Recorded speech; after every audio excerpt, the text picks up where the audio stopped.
তো নমস্কাৰ বন্ধু বান্ধৱীসকল সকলোকে স্বাগতম জনাইছো আপোনালোকৰ মৰমৰ চেনেল এক্সাম ইণ্ডিয়া আসামলৈ। তো আজি পুনৰবাৰ আপোনালোকৰ সন্মুখত মই ভিডিঅ' এটা লৈ আহিছোঁ, যিটো বহুত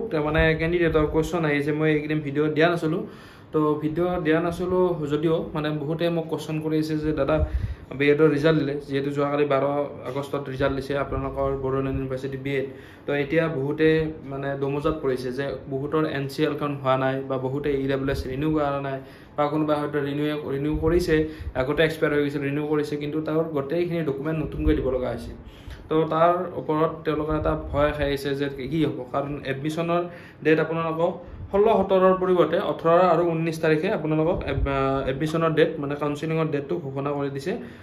বড়োলেণ্ড ইউনিভাৰ্চিটি BUNIP যিটো ৱেবছাইট আছে, তাত আপোনালোকে গ'লে চাই দেখা পাব। তো আপোনালোকৰ সন্মুখত দুখন এতিয়ালৈকে ডকুমেণ্ট দি দিছে তেওঁলোকে, য'ত এখনত আছে আপোনালোকৰ ৰিজাল্টসমূহ আৰু এখনত আছে আপোনালোকৰ যিখন কাউন্সিলিং প্ৰচিডিউৰ, সেই প্ৰচিডিউৰখিনিৰ কথা ইয়াত দিয়া আছে। তো যোৱাকালি যিহেতু BEd আৰু MAdৰ ৰিজাল্ট দিলে, তো তাৰ আপোনালোকৰ কাউন্সিলিং প্ৰচেছটো ষ্টাৰ্ট হ'ব 19-20 আগষ্ট 2024 ইনষ্টিড অফ 16 and 17 আগষ্ট। তো এতিয়া দিয়া আছে যে 19 আৰু 20 আগষ্ট তাৰিখে হ'ব, 16 আৰু 17 আগষ্টৰ পৰিৱৰ্তে। তো এতিয়া আপোনালোকক যিসমূহ ৰিজাল্ট শ্বীটটো আপোনালোকে গমেই পায়, য'ত আপোনালোকৰ যিজন টপাৰ তেওঁ নম্বৰ পাইছে 75 নম্বৰ পাইছে, 1 নম্বৰত 3295 ৰোল নম্বৰ। আৰু ইয়াতে কেণ্ডিডেট টোটেল ৰাখিছে তেওঁলোকে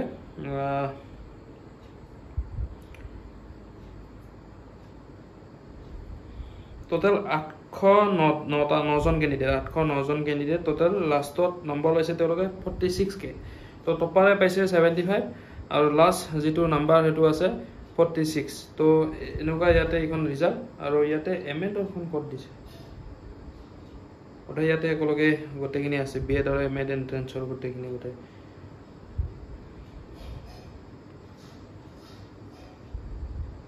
গোটেইখিনি ইয়াতে আছে। তো যিকি নহওক, তো আপোনালোকক এনেধৰণে আপোনালোকে হয়তো PDF-টো পাইছে, তো PDF-টোত আপোনালোকে দেখিব পাইছে। এতিয়া বহুতৰ যিখিনি ডাউট বা কুৱেশ্যন, ইয়াৰ পিছতো আৰু ডাউট ওলাব মই জানো, তো আপোনালোকে মোক ইনষ্টাগ্ৰাম ID দিয়া থাকিব, তো তাত আপোনালোকে কণ্টেক্ট কৰি আপোনালোকৰ কুৱেশ্যনসমূহ জনাব পাৰে বা কমেণ্ট বক্সতো কমেণ্ট কৰি আপোনালোকে মোৰ লগত এইখিনি বস্তু শ্বেয়াৰ কৰিব পাৰে। তো এতিয়া আপোনালোকৰ কথাটো হ'ল যে 19 আৰু 20 আগষ্ট যিহেতু আপোনালোকৰ কাউন্সিলিং ডেট, তো তেতিয়া আপোনালোকে যাব লাগিব, যি 800 বা 900 যিমানখিনি কেণ্ডিডেট মাতিছে। তো এই 900খিনিৰ ভিতৰত গোটেইখিনিকে আপোনালোকে ইয়াতে কোনো ধৰণৰ ইয়াত দিয়া নাই যে ডেট যে আধা মাতিছোঁ, 500 মাতিছোঁ আৰু বাকীখিনি ৱেটিং লিষ্ট, এনেকুৱা ধৰণৰ দিয়া নাই। গতিকে ইয়াতে সেই 2 তাৰিখত হয়তো আৰু এই 1-2 দিনৰ ভিতৰত আৰু হয়তো কিবা এটা নটিফিকেশ্যন দিব পাৰে যে ইমানখিনি ৰোল নম্বৰলৈকে কেণ্ডিডেট আজি 19 তাৰিখে আহিব, 19 আগষ্টত আহিব আৰু বাকীখিনি 20 আগষ্টত আহিব। তো তেনেকৈ হয়তো এটা নটিফিকেশ্যন দিব পাৰে, কিন্তু এতিয়ালৈকে তেওঁলোকে যিহেতু দিয়া নাই, তো আমি এতিয়া কথাটো হ'ল কি ডকুমেণ্টছ আপোনালোকে যোগাৰ কৰি ৰাখিব। তো এতিয়া হ'ল আপোনালোকৰ যিখন এডমিট কাৰ্ড আছিল, প্ৰথম আপোনালোকৰ যিখন এডমিট আছিল BEd এণ্ট্ৰেঞ্চৰ, সেই এডমিটখন ৰাখিব। এই যিখন আপোনালোকৰ যিটো আপোনালোকৰ ৰিজাল্টৰ যিখন PDF, সেই PDF-টো আপোনালোকে প্ৰিণ্ট আউট কৰি ওলাব, black and white print out ওলাব। ঠিক তেনেকৈ এডমিটখন আপুনি ৰাখিব, আৰু এপ্লিকেশ্যন যিখন ফৰ্ম আছিল, যিখনেদি আপুনি এপ্লাই কৰিছিল, সেই এপ্লাই কৰা ফৰ্মখন লাগিব। আৰু ঠিক তেনেকৈ আপোনালোকে যিখন পে'মেণ্ট কৰা ৰিচিপ্ট আছে, সেই পে'মেণ্ট কৰা ৰিচিপ্টখন আপোনালোকৰ জিমেইল একাউণ্টত অলৰেডি বড়োলেণ্ড ইউনিভাৰ্চিটিৰ পৰা হয়তো পঠাই দিছে আগতে, আমাক তেনেকৈ দিছিল আগতে, আৰু আমাৰ পিছৰ পৰৱৰ্তী বেটছসমূহতো তেনেকৈ দিছিল। তো তাত আপোনালোকে কিবা নাম এটা মই পাহৰিলোঁ, কিবা এটা বেলেগ ধৰণৰ অলপ নামটো, তো তাত আপোনালোকে সেই ইমেইল একাউণ্টৰ পৰা, সেই ইমেইল ID-টোৰ পৰা আপোনালোকৰ তাতে সেই যে পইচা যে লৈছে, এই ফিজটো যে লৈছিল এডমিশ্যনৰ এণ্ট্ৰেঞ্চৰ টেষ্টৰ যিটো ফিজ লৈছিল, সেই ফিজ লোৱা পে'মেণ্ট ৰিচিপ্টখন থাকিব। সেই ৰিচিপ্টখন আপোনালোকে স্ক্ৰীনশ্বট মাৰি হওক বা ডাউনলোড কৰি আপুনি এইখন প্ৰিণ্ট আউট কৰি ওলাই থৈ দিব। ঠিক তেনেকৈ আপোনালোকৰ ফটো কপি লাগিব, পাছপৰ্ট চাইজ ফটো আপুনি কেইখনমান 4খনমান যোগাৰ কৰি দিলে হৈ গ'ল। আৰু লগতে আপোনালোকৰ যিটো কাউন্সিলিং প্ৰচেছত যিহেতু যাব, সেই সময়ত আমাৰ সময়ত হয়তো 500-600 মান আছিল চাগে, 500-600 ইমানমানৰ ভিতৰত আছিল। কাউন্সিলিঙত যেতিয়া আপুনি তাত সোমাব, তেতিয়া অডিটৰিয়ামত, তেতিয়া আপোনালোকৰ কাউন্সিলিং ফিজ এটা লয়। তো সেইটো 500 বা 600 মান এটা ৰিচিপ্ট কাটি লয়। আৰু তাৰ পাছত আপোনালোকৰ যি এডমিশ্যন প্ৰচেছ, এডমিশ্যনত তাত হয়তো এডমিশ্যনত আপোনালোকক ডাইটবিলাকত যদি চৰকাৰী ডাইট, গভৰ্ণমেণ্ট ডাইটত পঢ়ে, তেতিয়াহ'লে আপোনালোকক 5,000 টকাকৈ তাত এডমিশ্যন ফিজটো ল'ব মানে সেই বিএড কলেজত মানে যি বিএড কলেজ তাত থাকিব সেই বিএড কলেজত 5,000 টকাকৈ তেওঁলোকে এডভান্স এটা ফিজ ল'ব আৰু বাকীখিনি যিখিনি 10,000 মান এটা হ'ব পাৰে চাগে তো সেই 10,000 খিনি এতিয়া ফিজখিনি বাঢ়িব পাৰে এইটো মই আগত ডাটাহে কৈ আছোঁ ফিজটো বাঢ়িব পাৰে কিন্তু মই এতিয়া গম নাপাম কিমান ফিজ চলি আছে বড়োলেণ্ড ইউনিভাৰ্চিটি তো তেনেকুৱা আছিল যে 5,000 টকা আৰম্ভণি লৈছিল আৰু বাকীখিনি যোনদিনা আপুনি সেই বিএড কলেজখনত ডাইট কলেজখনত যেতিয়া যাব তাত আপুনি জইন কৰিব তেতিয়া আপোনাৰ পৰা বাকীখিনি পইচা ল'ব আৰু লগতে এখন এফিডেভিট আপুনি এখন লৈ যাব মানে এখন দলিন ব্লেংক দলিন উকা দলিন পত্ৰ এখন আপুনি লৈ যাব লাগিব আৰু তাত আপুনি লিখিব লাগিব তাত তেওঁলোকে দিব এটা শপত বাক্য টাইপত তেনেকুৱা তো সেইটো আপুনি এগ্ৰিমেণ্ট মানে লিখি থৈ দিব লাগিব যে এই বিএড কোৰ্সটো কৰি থকাৰ সময়ত যে মই বেলেগ মানে চাকৰি হওক বা বেলেগ মই আন বা কোৰ্স কৰিব নাযাম যদি যাওঁ কিবা কাৰণত যদি কৰ্তৃপক্ষই গম পায় তেতিয়াহ'লে মোৰ ওপৰত ব্যৱস্থা ল'ব পাৰিব বুলি তেনেকৈ এটা লিখিব লাগে মানে তো সেইটো বস্তু আপুনি দিব লাগিব উকা দলিন কাগজ এখন 20 টকীয়া দলিন পেপাৰত দিলে ভাল তো সেইটো প্ৰচেছ আছে আৰু ঠিক তেনেকৈ আপোনালোকৰ যিহেতু এতিয়া ৰিজাল্ট দিলে তো আপোনালোকে এতিয়া হয়তো যিখিনি জেনেৰেল কেণ্ডিডেট জেনেৰেল কাষ্টৰ যিখিনি কেণ্ডিডেট আছে তো তেওঁলোকৰ ক্ষেত্ৰত তো একো প্ৰব্লেম নাই যিহেতু তেওঁলোকৰ কোনো ধৰণৰ ধৰক EWS যিখিনি নাই তেওঁলোকৰ কথা কৈছোঁ EWS নাই বা OBC বা আন ৰিজাৰ্ভেশ্যন যিহেতু নাই তেওঁলোকৰ কাৰণে এতিয়া খালি বাকী ডকুমেণ্টছখিনি ৰেডি কৰি তেওঁলোক ৰেডি হ'ব লাগে কাউন্সেলিং প্ৰচেছৰ কাৰণে কিন্তু যিখিনি ৰিজাৰ্ভেশ্যন কেটেগৰী বিলং কৰি আছে বা EWS বিলং কৰি আছে তেওঁলোকৰ কাৰণে কিন্তু কিছুমান নথি পত্ৰ তেওঁলোকে যোগাৰ কৰিব লাগিব এতিয়া সময় থাকোঁতে এতিয়া কথাটো হ'ল যে আপুনি যদি OBC কেটেগৰী বিলং কৰি আছে তেতিয়াহ'লে আপুনি আৰু বেছি কষ্ট কৰিব লাগিব এই বিএড মানে এই এডমিশ্যনটো লোৱাৰ কাৰণ কিয় আপোনালোকক প্ৰয়োজন হ'ব OBC NCL চাৰ্টিফিকেটখন আৰু সেই NCL চাৰ্টিফিকেটৰ ওপৰত বহুতে মোক মানে ইনষ্টাগ্ৰাম আইডি মানে ইনষ্টাগ্ৰাম আইডিত হওক বা আন বেলেগ বেলেগ ছ'চিয়েল প্লেটফৰ্মত তেওঁলোকে মোক কণ্টেক্ট কৰি আছে কিন্তু এতিয়া যিহেতু 15 আগষ্টৰ সময়সীমা আৰু যিহেতু মই জানে এটা কাম এটা কৰি আছোঁ জব এটা কৰি আছোঁ তো সেইটো কাৰণত অলপ কিছু সময় দিয়াত মানে ৰিপ্লাই দিয়াত সকলোকে অলপ অসুবিধা হৈছে তো তাৰ মাজতে সেইকাৰণে ভিডিঅ' বনাই কিনে জনাই আছোঁ তো OBC NCLখন আপোনালোকে প্ৰথমতে CSC চেণ্টাৰত গৈ আপোনালোকে অনলাইন কৰিব OBC চাৰ্টিফিকেটখন আৰু তাৰ বাবে আপোনালোকক হয়তো প্ৰয়োজন হ'ব এখন ইনকাম চাৰ্টিফিকেট যদি ইনকাম চাৰ্টিফিকেটখন আপোনাৰ নাই তেতিয়াহ'লে আপোনাৰ ওচৰৰ যিটো আপোনাৰ চাৰ্কুল পৰে সেই চাৰ্কুল অফিচত গৈ আপুনি সেই যিখন এমপ্লয়মেণ্ট মানে কি আমাৰ ইনকাম চাৰ্টিফিকেটখন আপুনি চাৰ্কুল অফিচত গৈ ওলাই ল'ব পাৰিব অতি সহজে আৰু তাৰ পৰা আপুনি যিখন চাৰ্টিফিকেট ওলাব আপুনি ইনকাম চাৰ্টিফিকেট সেই চাৰ্টিফিকেটখন লৈ আপুনি CSC চেণ্টাৰত গৈ NCLখনৰ বাবে এপ্লাই কৰক আৰু এপ্লাই কৰাৰ পিছত আপোনাৰ যিটো DC অফিচ পৰে আপোনাৰ যিটো আয়ুক্ত কাৰ্যালয় পৰে আপোনাৰ ডিষ্ট্ৰিক্টৰ যিটো অফিচ আছে তাত গৈ আপুনি এটা ব্ৰাঞ্চত গৈ মেজিষ্ট্ৰেচি হয়তো ব্ৰাঞ্চত এইটো হ'ব চাগে তো তাত গৈ আপোনালোকে তাৰ ব্ৰাঞ্চ অফিচাৰক আপোনালোকে লগ কৰি কওক যে ছাৰ মোৰ বহুত ইমাৰ্জেঞ্চি হয় আৰু লগা হ'লে আপুনি এইখন যিখন নটিফিকেশ্যন আছে বড়োলেণ্ড ইউনিভাৰ্চিটিত সেইখন দেখাই দিব যে আপোনালোকক হয়তো মানে মেবি ইবাৰো চাগে বড়োলেণ্ড ইউনিভাৰ্চিটিয়ে যেতিয়া এপ্লাই হৈছিল তেতিয়া হয়তো আপোনালোকক মানে সেই নটিফিকেশ্যন দিয়া নাছিল যে